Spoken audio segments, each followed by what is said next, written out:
ঐতিহাসিক নন্দন art museum ও গ্যালারিতে সফলভাবে সম্পন্ন হল সর্বভারতীয় সঙ্গীত ও সংস্কৃতি পরিষদ আয়োজিত ২৩তম জাতীয় শিল্প প্রদর্শনী ২০২৬। বিশিষ্ট অতিথিবৃন্দ ও পরিষদের সম্মানিত সদস্যদের উপস্থিতিতে মাঙ্গলিক প্রদীপ প্রজ্বলনের মাধ্যমে অনুষ্ঠানের শুভ সূচনা ঘটে। উদ্বোধনী পর্বে উপস্থিত ছিলেন পরিষদের শ্রদ্ধেয় সম্পাদক ডক্টর শান্তনু সেনগুপ্ত। আজকে 23rd ইনগরেশন আমরা শান্তিনিকেতনে করছি। আমরা স্বপ্ন দেখি যে সারা বছর ভর শুধু ভারতবর্ষের পশ্চিমবঙ্গ রাজ্য নয়, প্যান ইন্ডিয়া এবং দেশের বাইরেও বিভিন্ন গ্যালারিগুলোতে আমাদের শিল্পীদের তাদের কাজ যাতে এক্সিবিটেড হয় সেটাই পরিষদের চেষ্টা। এবং প্রখ্যাত গৌড়ীয় নৃত্যশিল্পী ডক্টর মহুয়া মুখোপাধ্যায়।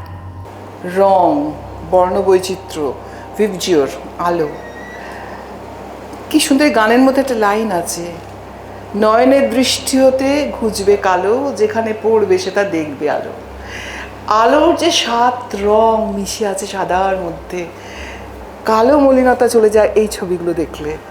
অনুষ্ঠানে বিশেষ আমন্ত্রিত অতিথি হিসেবে যোগ দেন বিশ্বভারতী বিশ্ববিদ্যালয়ের সহকারী অধ্যাপক তথা বিশিষ্ট ভাস্কর সাজাদ হামদানি।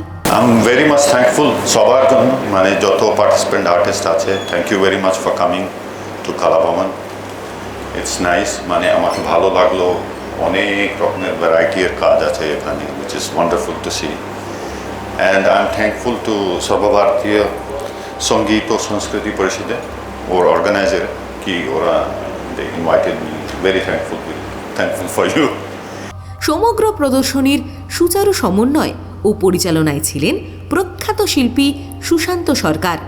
সারা দেশ থেকে আগত শিল্পীদের অনন্য সৃষ্টির সমন্বয়ে গড়ে ওঠা এই প্রদর্শনী গত 5ই আগস্ট আনুষ্ঠানিকভাবে সমাপ্ত হয়।